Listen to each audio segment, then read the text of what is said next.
Fighter, I think he's amazing. I think he has great technique. He has crazy knockout power. We all know Tank best weight is 35, 40. You fought Barrios at 40, 35, 40. And you fight Jake Paul, who getting better. I'm like I said, and he got 6 feet tall. Where Tank gonna hit him? Gervonta Davis kicked off his first day of training camp for the Jake Paul fight with explosive intensity. During pad work, Davis ripped a blistering 35 punch combination, showcasing his trademark speed and power. His sharp movements and precision reflected the focus he's bringing into camp. Fans and analysts see this as a strong statement that Davis is preparing to dismantle Jake Paul with experience, discipline, and relentless pressure inside the ring.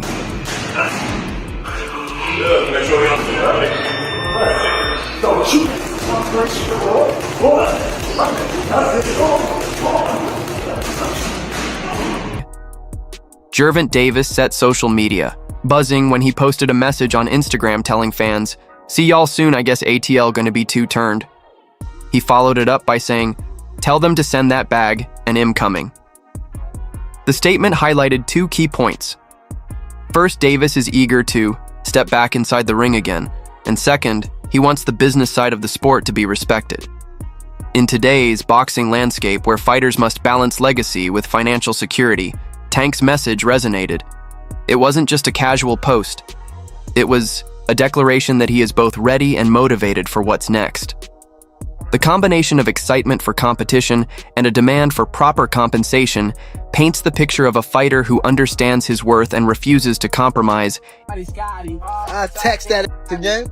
Tell them boys to give me 150 M's. I'm coming. You know what I mean?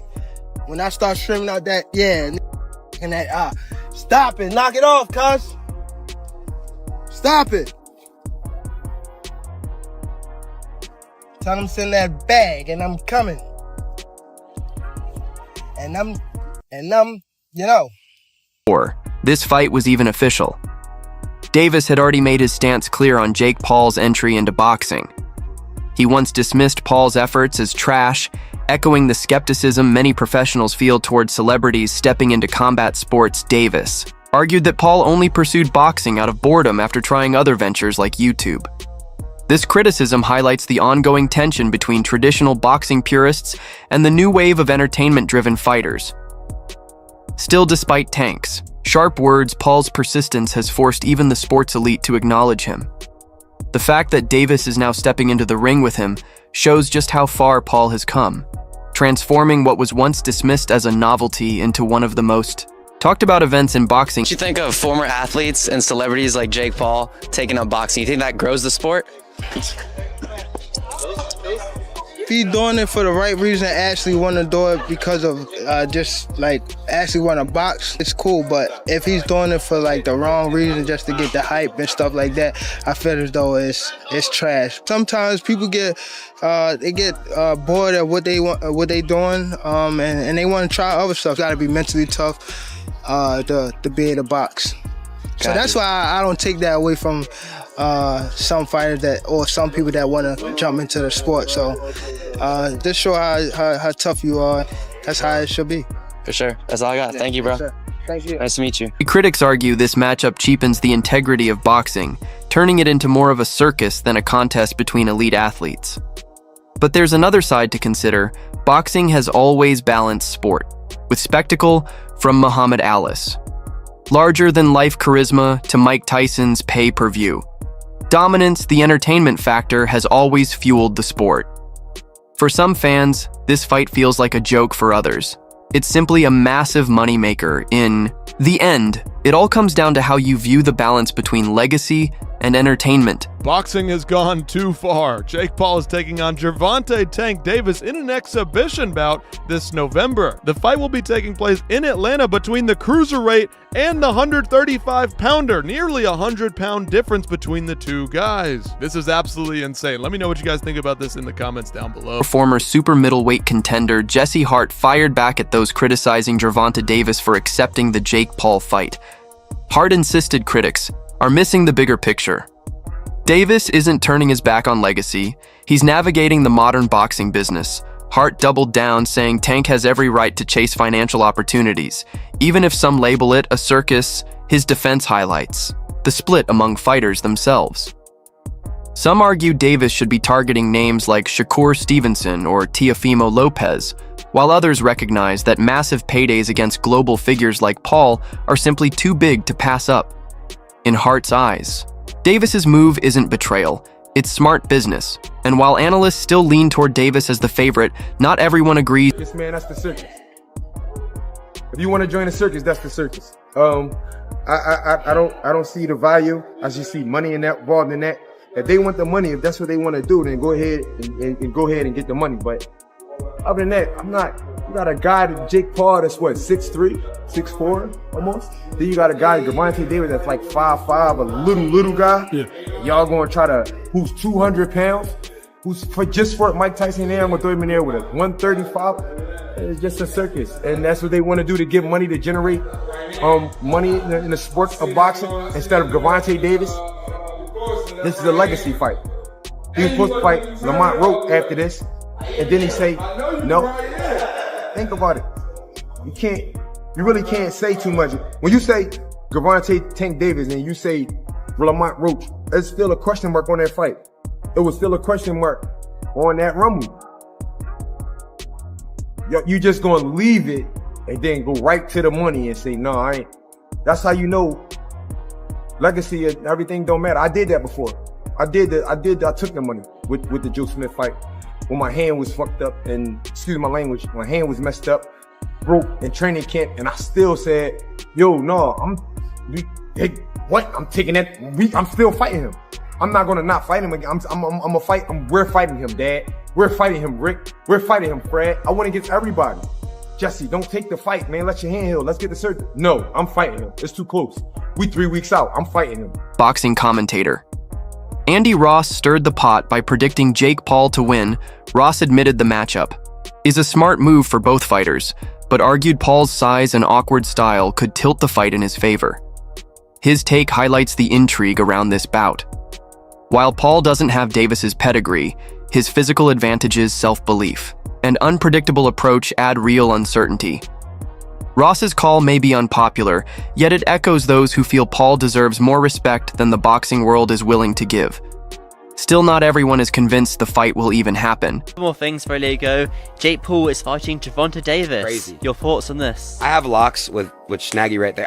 I think Jake Paul wins that fight. Look, obviously Gervonta Davis has way more experience. He's a hell of a fighter. He's done so much more for boxing and you know, than a lot of people. But to say that, you know, that's not, everyone's gonna want to watch that fight. I think it's a genius idea. I think Jake Paul sets the craziest expectations, and I think he sets the bar so high now in the boxing world. Jake Paul revived boxing. You know, people could say what they want to say about it, but Jake Paul really revived the sport of boxing. You know, Joe Rogan once said previously, not so long ago, but he did speak about how boxing would eventually die out and all the eyes would shift to MMA. And it's true. I sit there, I'll watch UFC whenever there's an amazing pay-per-view event. I'm always watching it. Boxing, I don't really watch it as much. And yeah, you can call me a casual to the sport. I'm just getting into it. But the people that are just getting into the sport, UFC is like the new boxing, what it was 20, 30 years ago. So Jake Paul is changing and reviving the sport of boxing, in my opinion. But I think that Jake Paul wins that fight. I love Gervonta as a fighter. I think he's amazing. I think he has great technique. He has crazy knockout power. Don't underestimate him. You've spoken to him before, haven't you? Yeah. When you're doing it was you and Ron Garcia and Gervonta and Tank when they were fighting. Yeah. I just spoke with Gervonta today, actually. So when I get back to Miami, him and I might do something. I don't know. But, you know, I think, like I said, don't count him out, but I think Jake Paul wins that fight. His coach, Bernie, flat out dismissed the matchup, saying he doesn't believe it will even happen, not as a real fight or an exhibition. In his view, the bout has no real purpose or credibility and is built more on hype than substance. His doubts aren't uncommon, since plenty of high-profile crossover fights have collapsed in negotiations before Bernie's skepticism echoes the larger hesitation in boxing to fully embrace celebrity-driven events. Still, with both Davis and Paul publicly locked in his take, might end up wrong, but it shows how many inside the sport remain unconvinced about the fight's legitimacy. I don't see, even at an exhibition. Now, first of all, we We went with the Mike Tyson thing, right? So Mike Tyson, 60 years old. You know, obviously we all thinking that, you know, he had to pull his punches against Jake. Either one of them, both of them had to do something to get through the fight, you know, so they couldn't do their 100% thing in the fight. Now we talking about a 135-pound guy, 5'3", right, against a 6 foot, 200-pound guy. What is the point of that? I'm asking you, what is the point of that? What is the point of that, and how you think that's gonna go? So Jake Paul, just alone on strength alone, Tank is not a. We just seen him struggle with Lamont Roach, right? Who's a guy his size. Now Jake Paul is not as talented as Lamont Roach, but come on now, we ain't talking about 2 weight classes. We talking about 4, 5, 6 weight classes. We got to go from 35. We got to go to 40, 47, 54, 60, 68, 75, 90. That's 7 weight class difference. 7 weight class difference. 7 weight class difference. We talking about 7 weight class difference.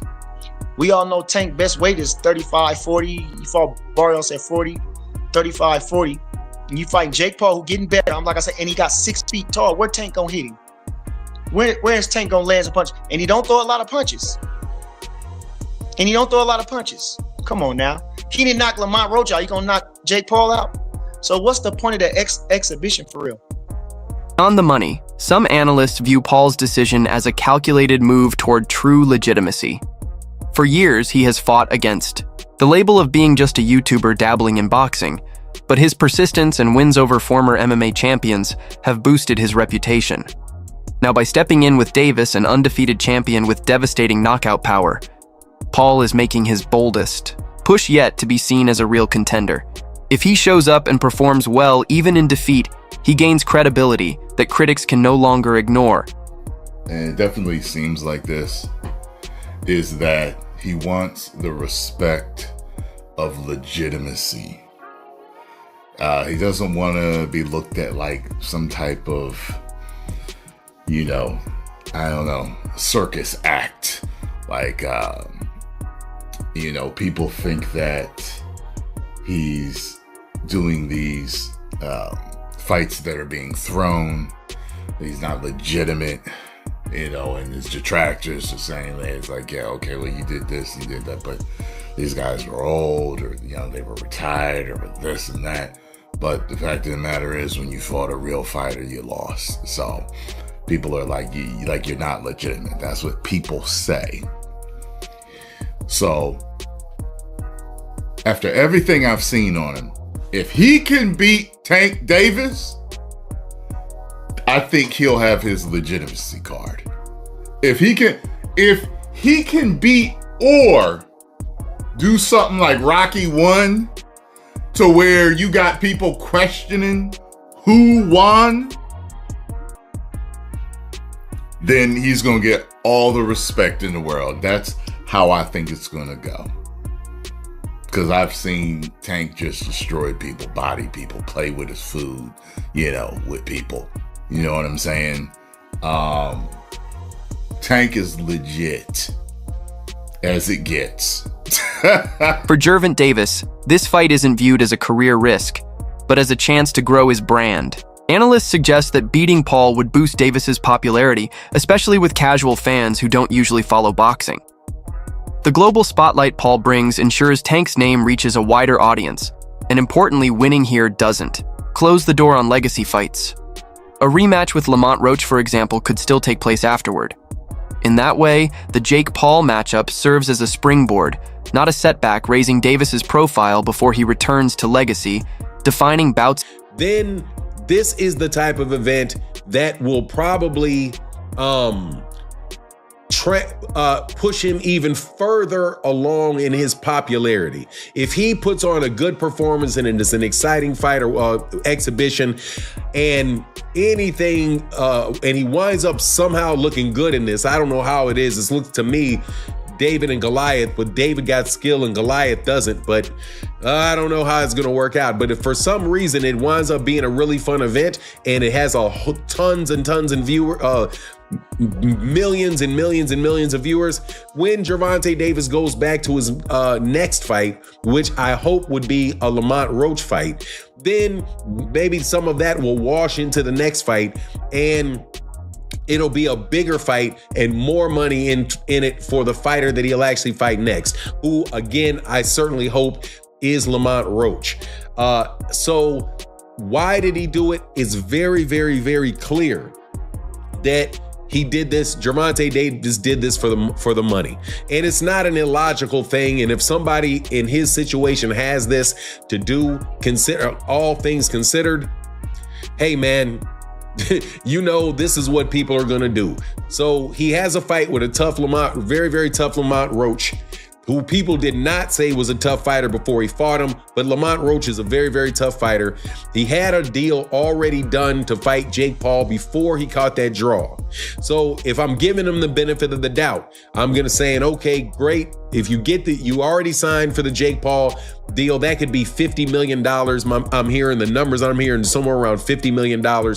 Then if you go back and fight Lamont Roach, and the anticipation for the Lamont Roach fight has increased, then you kind of get a double dip on it, and it may work out extremely well for Gervonta. Shakur. Stevenson also shared his take, giving a fighter's perspective on Davis's choice. He admitted that personally his pride would push him toward a rematch with Lamont Roach, but he couldn't ignore the financial pull of a Jake Paul fight.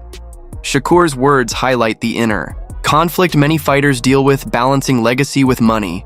Some chase titles and history, while others recognize that the right fight at the right moment can create generational wealth. Included, and many people, including Shakur, thought Lamont Roach actually won the fight. So it's a highly anticipated rematch because of the night of the fight. The fight was actually 15-1 in favor of Gervonta Tank Davis. So the whole world wants to see Gervonta Tank Davis rematch Lamont Roach. Was it a fluke? Was it a bad night for Tank Davis? Was it a style matchup? Bad matchup for Tank Davis? Does Lamont just have his number? They fought twice in the amateurs in close fights. What is it, right? And Gervonta Tank Davis, in the eyes of the boxing world, needs to rematch Lamont Roach. So Shakur addresses, why you not rematching Lamont Roach? You was rumored to rematch him. He was rumored to rematch him in June 21st, he didn't sign. Then August 16th, he didn't sign. But he told you the night of the fight, the post-fight press conference with Lamont Roach, that he not rematch him no time soon because he already had this set up with Jake Paul. So Shakur says he would do the same thing as long as he could rematch Lamont Roach because of his competitive nature and his hunger and drive to be great in the sport of boxing. Trainer Greg Hackett offered one of the most balanced takes in the whole debate. He stressed that Davis's choice is rooted in smart business rather than desperation. Hackett reminded everyone that boxing has always been prize fighting, and chasing financial reward is part of the game. He argued that fighting Paul doesn't strip Davis of his elite status or erase his legacy. Instead, it's just another case of a fighter capitalizing on a unique opportunity. Hackett's point drives home a key truth in boxing: legacy and money don't cancel each other out. Tank has the chance to secure both. I felt like that in the beginning of it, right? When I first saw the headlines and I saw that they was, instead of him fighting Lamont, he'd be fighting Jake, whatever. At first I was like, damn, Tank, like that's kind of crazy. Like, that's fucked up. But then I started thinking about it throughout the day. I'm thinking about it. I'm seeing the posts and shit. And I'm like, yo, none of this shit is guaranteed. Like, none of this shit that we do in life is guaranteed. And it's also not a guarantee that we all gonna be here for a long time. You know what I mean? We all know somebody that died too early. You know what I'm saying? And one thing I know about life, when I hear old heads talk, you ask them about regrets. I wish I would have did this. I wish I would have did that. I wish I could have did this. I wish I could have did that. At the end of the day, man, he taking a shot at some money. We all wish we could have made that kind of money. I don't understand the issue. He could come back and fight whoever he want after that. His career is not over just because you fighting Jake Paul. Jake Paul ain't no type of fucking demon. It's not like he about to go in there with Godzilla. You about to play around for 8 rounds, 2 minutes with a dickhead. You know what I mean? No disrespect. But, you know, with somebody that think they know how to fight. This is a bank robbery. You know what I'm saying? This is what people do in the corporate world every day. Steal fucking money. He doing it. I'm not mad at that man. Fuck that. I ain't mad at Tank for some shit like that. I'm mad. I was irked about the fact that I'm a boxing guy and I love great fights. But at the same time, if I stop over here to make some good money and then go back to doing what I was doing, there's nothing wrong with that. Anybody who's waiting around for Tank, or anybody who's so tuned into Tank that they mad, they need to get a f***ing life. Because if you think about it, nobody got mad at Chris Brown when Chris Brown said, you know what? I'm gonna be taking pictures after the show and I'm charging $1,100. Well, and that's it for today's video. Stay tuned. Until next time, keep watching, keep supporting, and don't forget to like and subscribe.